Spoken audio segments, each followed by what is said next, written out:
Good morning, sir. How are you? I'm doing fabulous. Just All doing right. great. Thanks for asking. How about you? Doing great, man. Doing great. So let's get started. Yes, sir. All right. This is Alan Gray with North Dallas Gazette Live.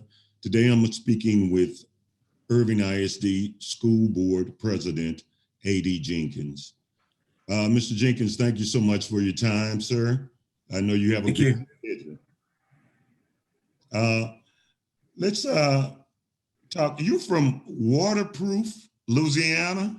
How did you dig that up? I do my homework, man. I You didn't did know your you homework. were. I Yes, didn't. sir. Yes, sir. I am from Waterproof, Louisiana. Small town, I should say. I think Okay. my graduating class was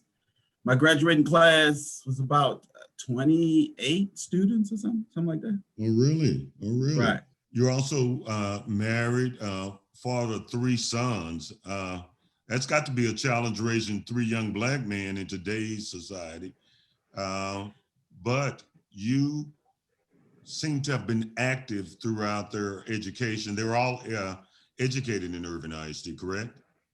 Yes, and all of that is correct. And it just gets to a point sometimes, Mr. Gray, when it just, I'm what you call a product of many other people. So people like my grandfather, school teachers, coaches, and stuff, they sort of paint that picture for me, and I stood on their shoulders for many years. So as I came into adulthood, that's basically what's my point of view as well. So I didn't have a choice. So and not only did I try to stand in the gap for my own kids, it was my goal to do the same thing for others, but not just the young men, but for the young ladies as well. You've done a commendable job, sir, serving as a PTA parent, I guess throughout your boys' younger years. And then in 2016, you made that leap for the first time to run for school board trustee. What inspired you or encouraged you to do that? Good question. I started in sports by coaching, I should say, and had some success with that. And as that went along, a few people would approach me and say, "Hey, you do good with city council. You'll do good as a school board trustee, what have you." And then after some time, I thought about it a little bit more and just wanted to make a bigger impact. So the choices between getting involved with the city and with that, as well as getting involved with school system, it became an obvious answer that becoming a school board trustee or taking that leap of faith was the best path for me, being that I like being around youth. Paint a picture for me of what Irving ISD was like when you first arrived in 2016. Well, you said, help me out now, because you said in 2016, I first served in 2008. 2008. Okay. I ran unsuccessfully in 2007. So, and I ran the next year again in 2008 when I became successful. So you want me to sort of date it back there to the end? Please do, sir. Please. Okay. And by the way, that's a very good question, Mr. Gray. The picture I vividly remember is that we did not look at all the administration, the people of power, the people of influence, the people who make decisions did not look like the students we were educating at all across the board, and that was a challenge for us. Not saying that the people in place were not capable of doing the job, but if we're going to serve our students more effectively, it's no doubt that at times we need people that can understand their background, at times look like them, or can sort of understand the difficulties and the challenges that they have, and can speak that unspoken language. So that was the picture back in 2008, and that's what's the challenge and something before us, because we can all see that from me arriving in Irving in 1987 and looking at the demographics then, and we bring that fast forward, even from when I began serving on the school board up to today, that has dramatically changed. And when that changes, then we have to change with it, unless there would become big, huge gaps, and that would become a systemic problem. You had 3 goals that you targeted. Let's look at those one by one and see what some effects and accomplishments are in those areas. Okay. The first goal you had was Irving ISD, each student will reach their highest potential through college and career ready. How would you Yes. rate yourself? Yes. Pretty straightforward. And I can mimic those I can repeat those goals one by one, but yes. So we sort of go forward to, sometimes we think that everybody has to go to college, and it'd be great if they do. But to be honest, Mr. Gray, everybody do not take that path, and they don't have to. So we want to, our goal is from once they step on out enrolling in one of our schools, our goal is from pre-K to elementary to middle school to high school to have them ready, whether to go to the next, to go to some type of secondary education moving forward, whether it's to join the military or perhaps become an entrepreneur and become and go in that path to where they learn to do business for themselves. But our goal is to have them ready, have them educationally ready, in ways psychologically ready, intellectually ready, socially ready, to tackle on whatever challenge they're having in place. And just a great example, my younger brother, he didn't go to college. He went the military path. 21 years later after that, he retired, and he's doing some other things in place, but he had a very, very, very successful career in the military. So that's an example that everybody don't have to follow in the same path. Everybody don't have to go to college, but our goal is to have them prepared to do something and have their mindset on what those goals are. What are some of the things that you guys are doing to put choices before them, or have them to realize that they do have choices? Well, that's the talk. We don't just talk the talk. We walk the walk here in Irving ISD. And the first thing is role models. We have systems in place to where people come and engage with them and sort of be that example to give them, to lay out paths and things in place where they can understand, I can see myself being in that position one day, or the steps that it take to do that. So we have what we have specialty courses and whatnot at various campuses when you can start to develop that path right now. I mean, if you're interested in becoming a pilot, there are things in place to sort of there's courses already designed to sort of get you ready for that. One thing I'm very, very proud of, Mr. Gray, is the fact that we have programs in place, and it's not for everybody, but you can get dual credit to where starting as a freshman and on the way from sophomore, junior, senior, to where you can come out of school already have with your associate's degree, which is awesome. Okay, so we're not just leaving any and everybody out of the mix. We have some junior ROTC programs, for example. I just stopped by Nimitz last night to greet some students who won the national championship in that division. I'm not the national, I stand correct. They won the state championship, and they were going to go to the national, but because of COVID that they didn't. But they're learning and understanding, if you want to go to career path, you got people in place to sort of tell you or to show you this is what you need to do in place. We have programs to sort of say, there's a test that you need to take to go to the military. Simple. We have courses that we have already designed to where we can help them understand how to answer the questions, the things they need to study for, the subject that they're a little weaker in, that need to pick up, so you can have a better score. So you can go into those. So now the options open of what choices you make before you go into the military. So there are all sorts of opportunities, and that's out there. And basically, you just have to, students have to be engaged, have to be ready, willing, and able, but it's there, and I'm so proud of that. And you did a commendable job of leading Irving ISD to a B rating. That's something to boast of, especially in the midst of what's going on academically. Right, and let me just say this, that B rating was something that we are so proud of.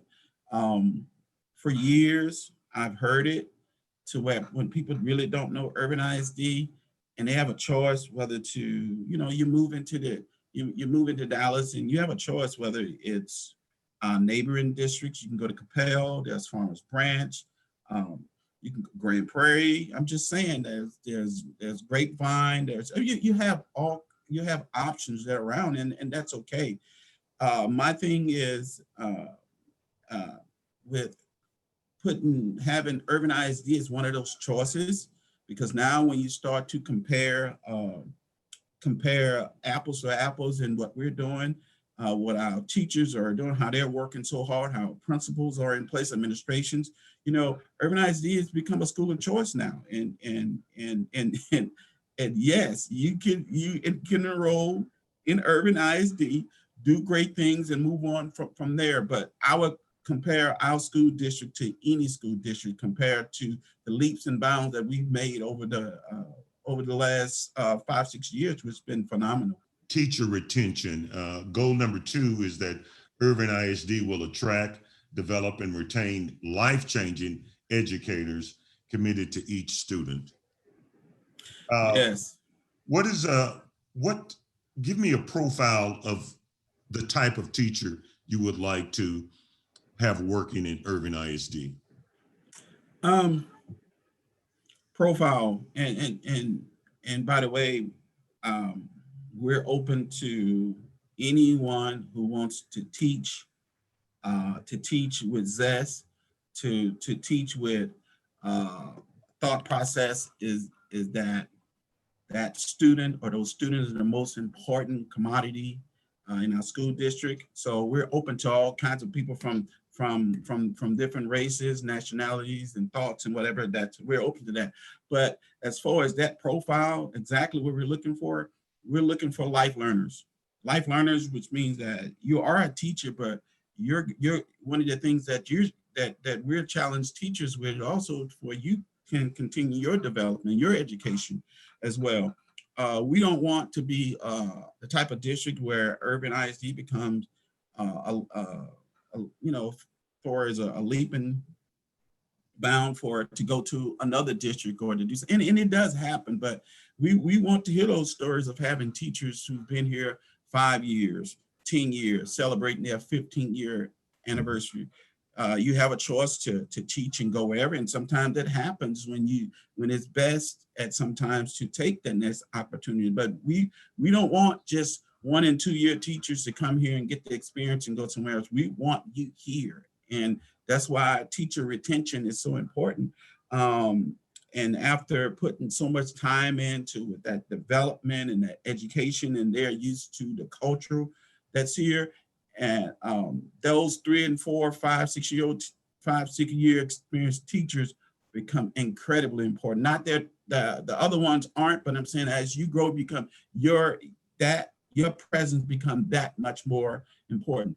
And I would be remiss if I didn't say this, Mr. Gray. What I love to see, because I think I've been here long enough, is when I've seen students, middle school, high school, they graduate, and guess what? They come back here and they become an employee and they teach here, and they give back to the same school system where they got their education. Right. Your average years of experience for your teachers is right at about 9 years. It's a little bit below the state, which is around 11-year average for a teacher for the state. If you Can had I to, say this? huh? Can I say this? Yes. One attractive thing, and I'm not ashamed to say it at all, I don't know the, the, the specific numbers in place, but what make our package that makes it uh, so attractive, I should say, if you compare our pay And I to did. state, we in there. Your superintendent is a homegrown product, and she made that progression. Did she not? Yes, she Irving did.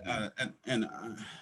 Excuse me if I'm probably off, but maybe 26 years or so within the school system. So yeah, she started. She has a story.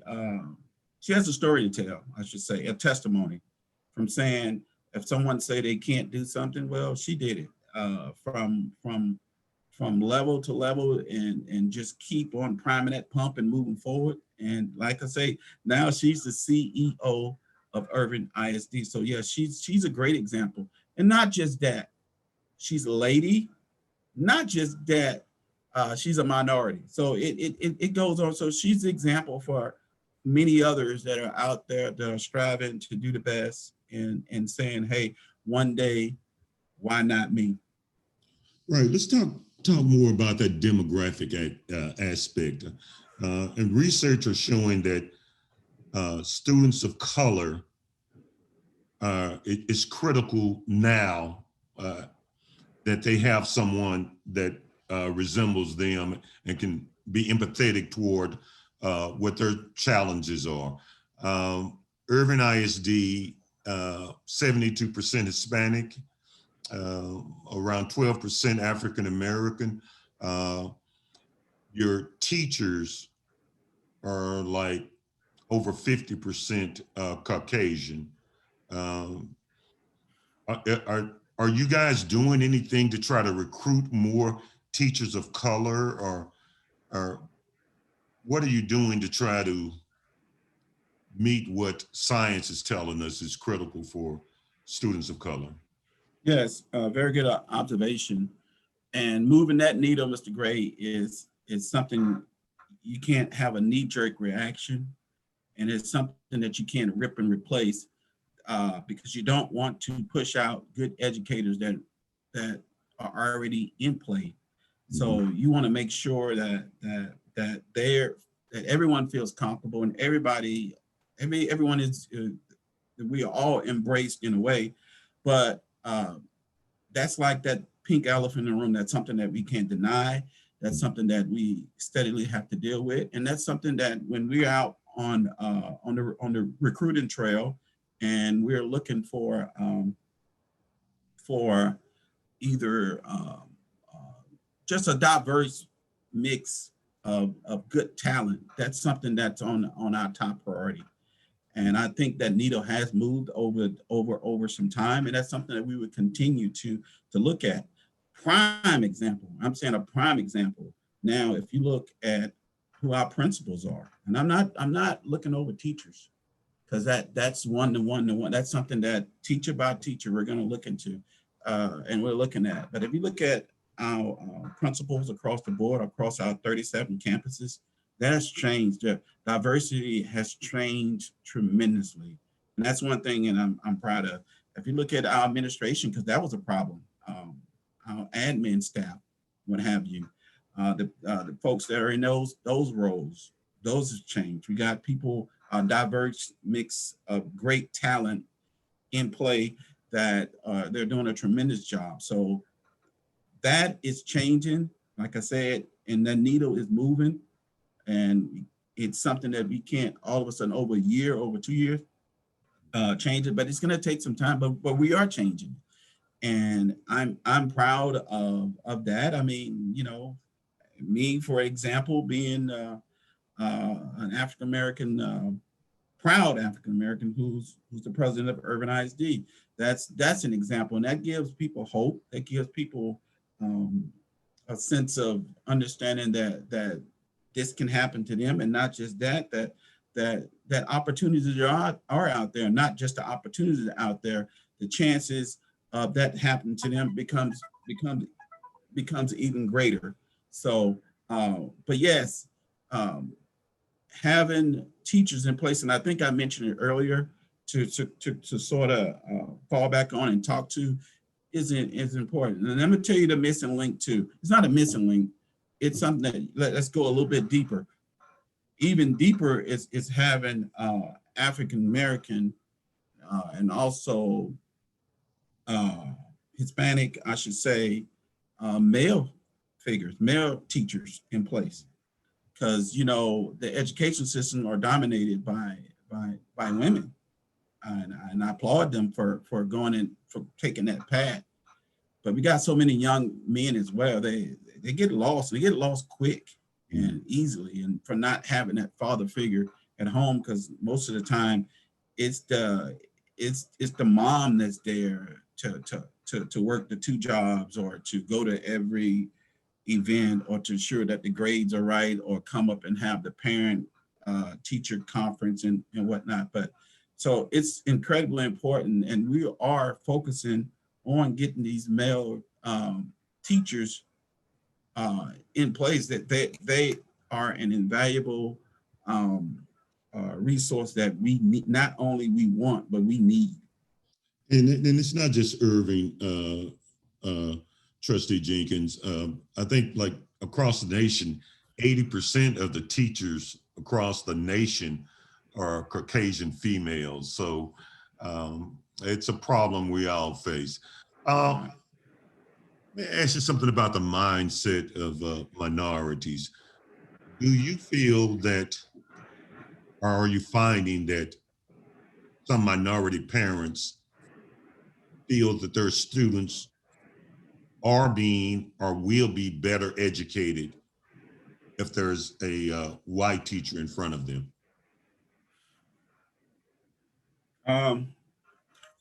It's hard for me to just speak for someone else, but I would say, because I've been in those shoes before, I've been a parent before, and now I'm at a position to where I can make decisions that can affect that.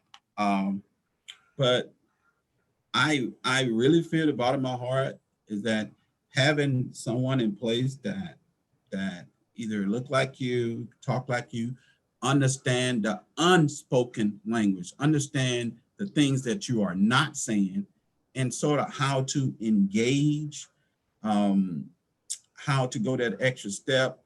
That's a condition of the heart. But if I had to have my choice in a perfect world, that's what I would want, those things to fall in place like that. But there are some great teachers out there, regardless of who they are and where they're from, that they care, and they would do those things. And I know some of those teachers that personally would go not the extra mile, but they'll go the next 2 or 3 miles to ensure that that student is getting the best that they can get, and they're trying to pull everything out of them. So, but as far as answering the question, do they think that that a parent feel that they would get a better education, whether they are white, or the teacher's white or black or Hispanic or whatever color they are? I think we're at the point now, this is 2020, when they just want their children, their students, to be treated fairly, to give them the same opportunity that the next person have, and to be open-minded, and to know that you can't not, and this is the most important thing that I'm going to say about this part, you cannot teach everybody the same, because people don't learn the same. And I learned that from being a coach. I mean, you can't coach them the same. And it took me some time to understand that. Some kids you can pull over to the side. I was coaching football. You can put your hand on their helmet, get them a little tap and say, hey, snap out of it. I know what's going on. Or you can do it right in front of everybody else. And they say, yes, sir. Then some, if you do that to some, they're gonna go in the shell, and they're in that shell for the rest of the day. But if you pull them to the side and you whisper something softly in their ear, hey, I've seen you at practice. I know you can do better. I need you. And that's what they need. And you look in their eyes. And it's some you don't have to say anything to. You tell them one time and one time on it, and they got it. And they become your leaders, and then they're the one who leads by example. But the same thing with teaching. You can't teach them all the same. So once you learn how to engage with that student personally, then you can get the best out of them.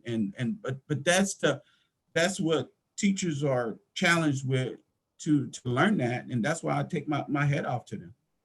Let's look at the third goal, Trustee Jenkins. Irving ISD will provide a safe and nurturing learning environment.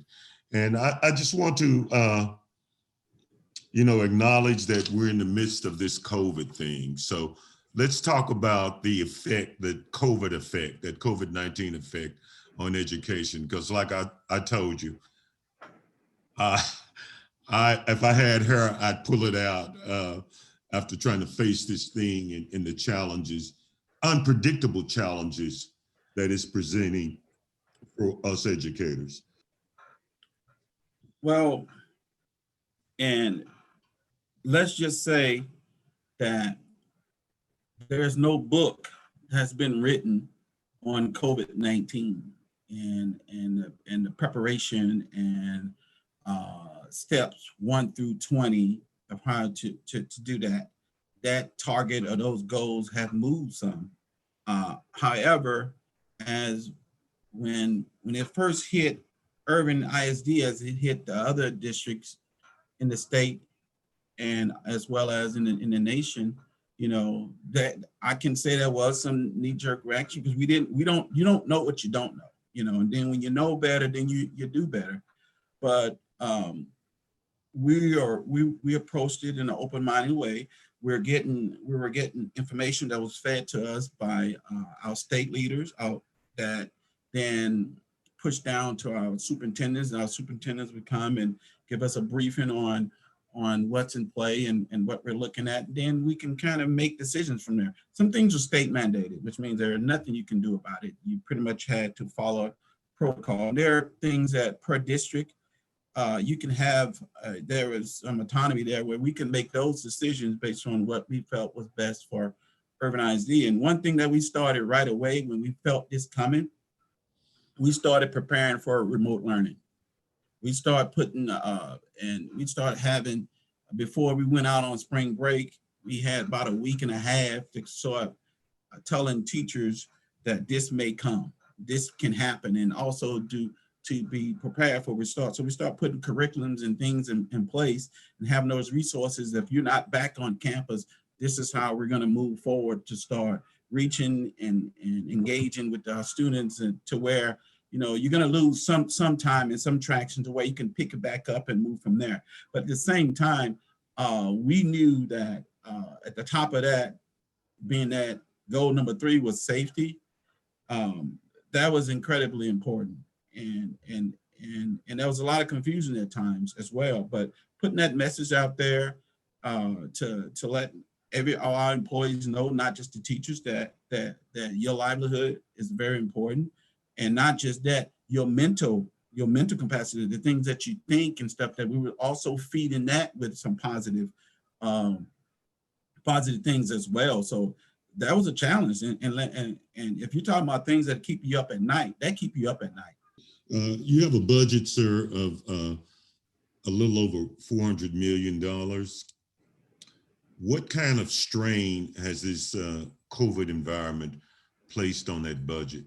I'm with DISD, so I'm like, 400 million, how are they managing that? Right. And so if there is something I can boast about, and since I've been on the school board, we've always had one of the best ratings that you can have as far as our financial stance or how we are positioned financially. So, and we've always, we don't mind spending, but if we don't have to, and there's things that we can cut back on, there's a way that we can save and stuff, we always have that in place. And whereas there has been a strain on everyone at some point in time, being that we were positioned well going into this, there's some things that honestly just has been ineffective in some way, but we can't sustain that. The things continue to go as is, but for now, we're moving along. Now, the things that have been impacted more than the financial is just how the most valuable resources that we have in place, and that's our teachers, because I don't care how much money you have or things in place. If your teachers are not feeling it, if your teachers not behind what we're trying to promote, or we're not communicating properly, or they're not behind or standing with what you're doing, that has become the problem. So right now, financially, we're okay, but I do want to deflect that and put that attention back to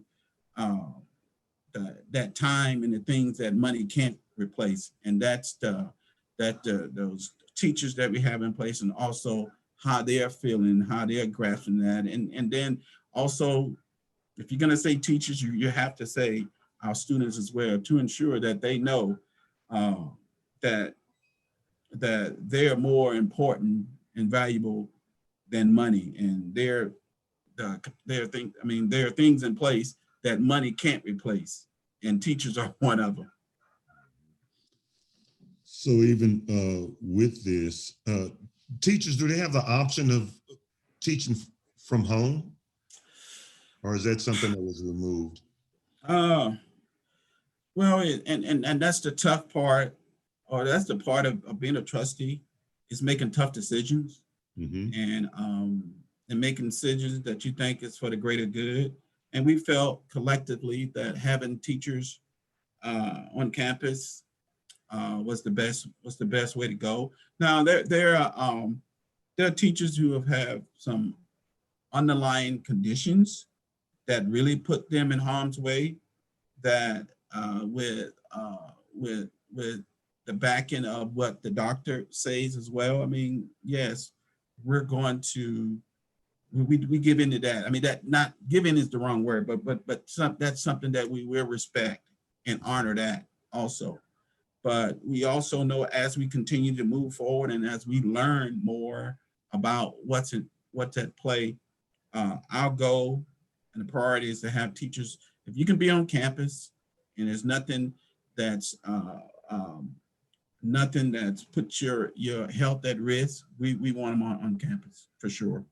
I mean, because we already missing the big point is we're not missing the big, we're lagging back a little bit, just like everyone else. Nothing replaced that one-to-one with the student. Nothing replaced that one-to-one with students. So, but that's something that our whole nation is experiencing.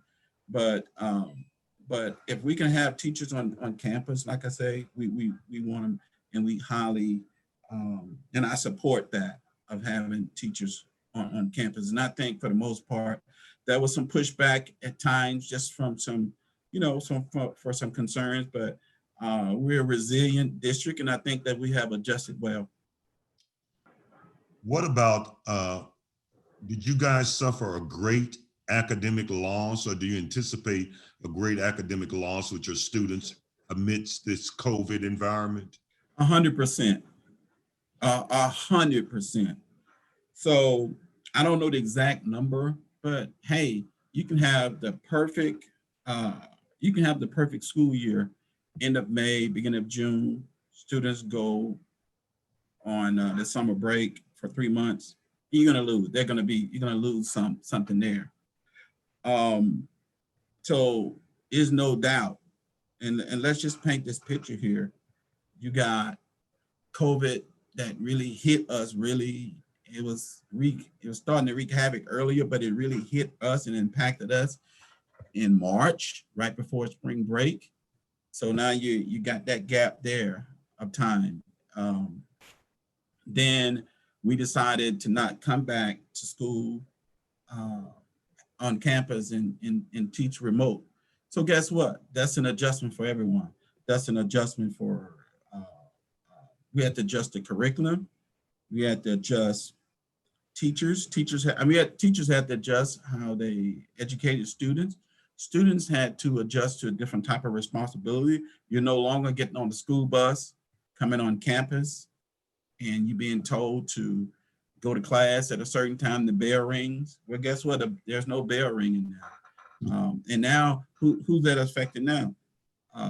They're affecting the parents or the guardians. So now they have an extra responsibility ensuring that things are happening. You got parents that's supposed to, that they can't stay at home. Their job requires them to be on site or be at that particular location. Now, then you throw the factor in all the mental confusion, concern, legitimate concerns that you have, and also you're trying to slice through what's true and what's not true, or what we learning new information. And when someone passes away because of COVID, you're going to say that doesn't affect you. It does. So mix all that up, and you're going to say, have we lost something? And I think I can speak not only for Irving ISD, I can speak for the nation, and I can speak for the country. Yes, we have lost a lot. Not for the country, for the world. We've lost a lot. But I think we're bouncing back. But some things you can't make up. Some things you can't make up. Just like time, you can't make up time. And that time we've lost, that's just time we've lost. Good. Are you pretty successful, Trustee Jenkins, in connecting, having your students get connected with the teachers? What percentage of your students are engaged in that whole academic process now, be they remotely or on campus? Right now, if I'm correct, we have about 33% of our students in class. So if we're looking at about a little bit over 33,000, maybe 12,000 students that are in class, which in the other 22 or less, they're remote. And so that's those numbers are definitely what it's going to be. But we're doing those numbers so we can respect social distances and what have you, and not have so many gatherings of people. And I think on an average, last report, I think sometimes you may have 4, 5, 6 students in a class. You can have as much as 12 to 13 max or so, to where you can still have the social distances and maximum effect. Finally, for you, sir, the position of a trustee, a school board trustee, particularly president of a school board trustee, of a school board, is that a political position or an educational position? Well, that's a good question. And you asked me that question, I'm gonna be very, very candid with it. This is my 3rd term. I've lost just as many terms as I've served on, have been successful. So I know what it is to lose a campaign, I know what it is to win. For anyone to think that it doesn't become political, they are really off. I've done enough. I've done about 6 campaigns for school board, and I've done one for when I ran for state rep. And there are a lot of times when you are talking to your constituents and about supporting you and what have you, and sometimes people flat out ask you, are you a Republican or are you a Democrat?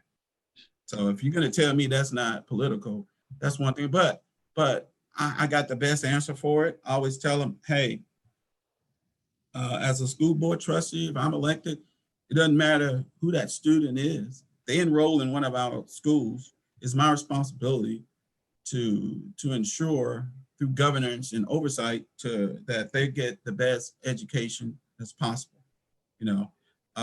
And I jokingly, I told one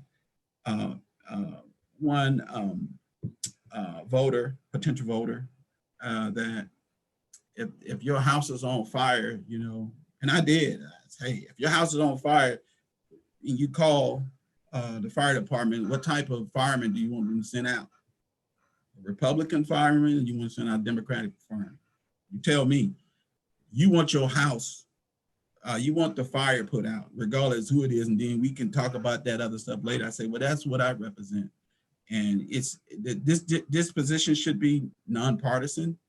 In most cases, it is, but I make sure I make that known, that it does not matter. I'm going to represent you. I'm going to support you, regardless if you're in our school district. But it does get political. I'll be not telling the truth if I say that it didn't. I would like it to be differently, but for me, I got into it because of the educational side. I want to be the type of person that had an impact, a positive impact, person that people can depend on, someone that you can rely on, always making decisions for the greater good and looking into the future, and just being fair and equitable, things such as that. Well, Mr. Jenkins, it's been enlightening talking to you, sir, and it's been a pleasure to glean a few bits of knowledge from your brain, sir. So thank you so much for sharing your time with us, and do have a good day. Yes, take care. Thanks again. Thanks for having me. Enjoy your weekend. You too.